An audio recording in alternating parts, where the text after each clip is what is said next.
Have you ever canoed at night? Not on purpose.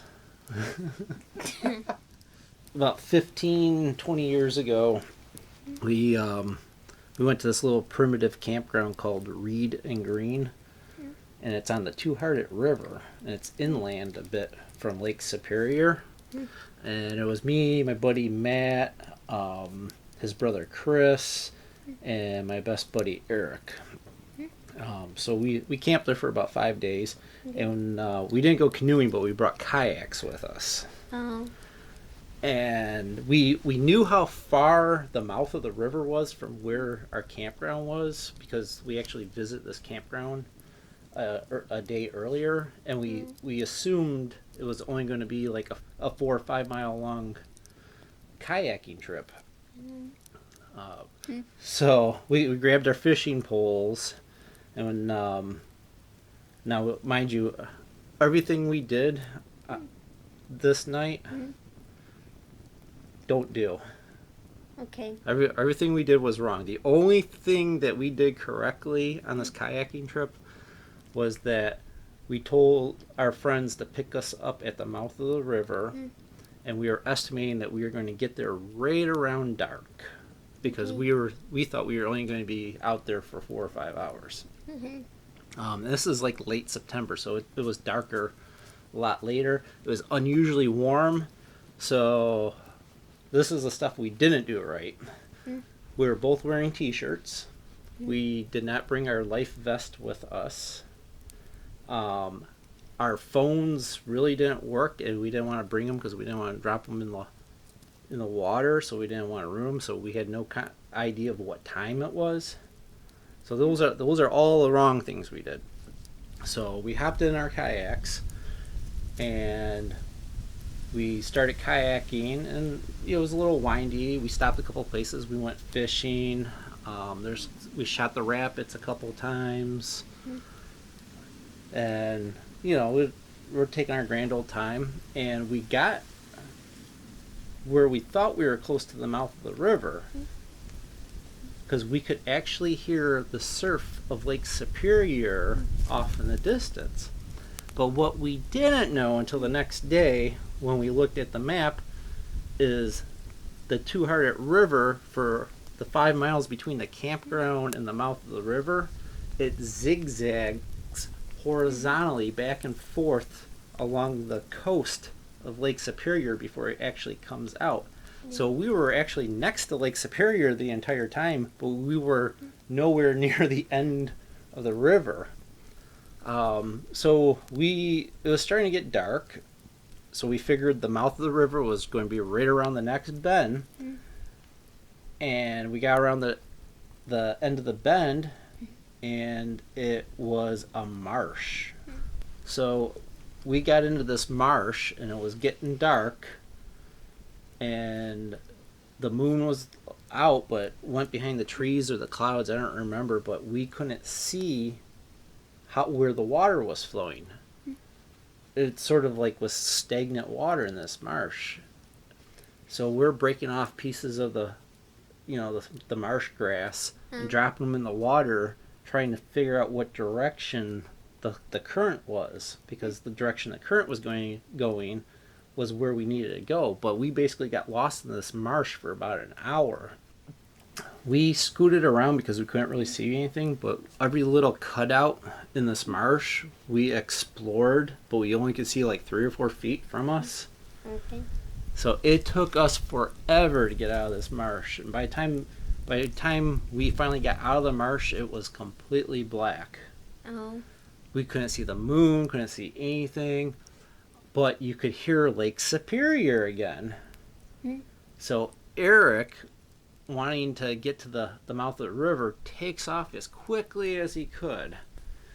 And I completely lose sight of him. And mind you, another thing that we shouldn't have done is separated, but he took off trying to go to the mouth of the river. So I'm pacing myself at this time. So I wasn't trying to break a sweat, because I don't want to get wet. And then because it's the UP, it's September, so I know it's going to get cold the later it gets at night. Mm. So I lose sight of Eric, and so I start paddling my kayak, trying to catch up with him, and it's pitch black, and I'm still hearing Lake Superior, in my left ear the entire time. So I went a little bit further, and I started hearing some shouting. And I'm trying to figure out what's going on, and I come around a bend, and I hear this noise coming up from the bank. There's a bit of a hill. Mm. And I look up, and I think it's Eric. Mm. And I'm yelling back, and I was like, Eric, is that you? And he's like, yeah, it's me. He's like, I can't see you. Now, mind you, Eric has horrible eyesight. Mm. Yeah, his night vision is absolutely horrible. But my hearing was pretty bad. So, yeah, he said that, like, he got tired, and he looked behind him, and he didn't see me, so he just got off the side of the river. So I was getting a little bit worried. I had some lighters with me in a Ziploc bag, and I was really hoping we weren't going to have to camp out all night. But I knew that Matt and Chris, that they would be at the mouth of the river waiting for us, so I figured we should go a little bit further. And by this time, Eric's telling me that he can't see anything. So I was like, well, here, take the rope at the back of my kayak and just hang on to the rope and steady yourself. That way we won't get separated again. So we hop back in our kayaks, and it's dark, and we get to this one area of the river, and it's only probably like 5-6 inches deep here, and it's all stony in the bottoms, and we sort of, our canoes, or our kayaks sort of drift apart for a while, but the moon's coming out a little bit, so Eric can kind of see me again. So we're probably a good, I don't know, 50 feet away from each other, and we heard something get in the water and walk right in between our kayaks. It was so creepy, and it was so dark I couldn't even see what it was, but it was something on 4 legs just crossed the river right between our 2 kayaks. And it's shallow, so you're basically like, if you got up out of your kayak, you'd be like ankle deep water.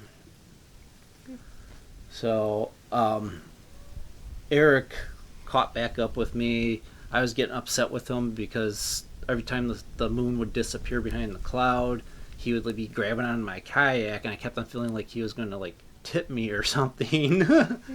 So, but we finally like waited it out, and the water started getting a little bit deeper, and probably went another mile or so. We start hearing like people talking and stuff like that, and we finally made it out to the mouth of the river, and we're starting to get cold and shivering. Thankfully, Matt, his brother Chris, they had towels for us when we got there because we were getting a little bit wet, and we were pretty much shivering by the time we got there. We got to the mouth of the river about 11 o'clock at night. And thankfully they waited for us. They were getting concerned too because they were expecting us at least by like 9 o'clock at the latest. So we survived that trip. Yeah. But I know it's crazy. I took the kayaks the very next day and did it again the next day. What? Yeah, but we did it. I went with Chris the next day, but we left at 1 o'clock in the afternoon, and we actually got to the mouth of the river in probably like 3-4 hours. But yeah, that. What was that? Did you hear an animal? It is animal, Ginger. No.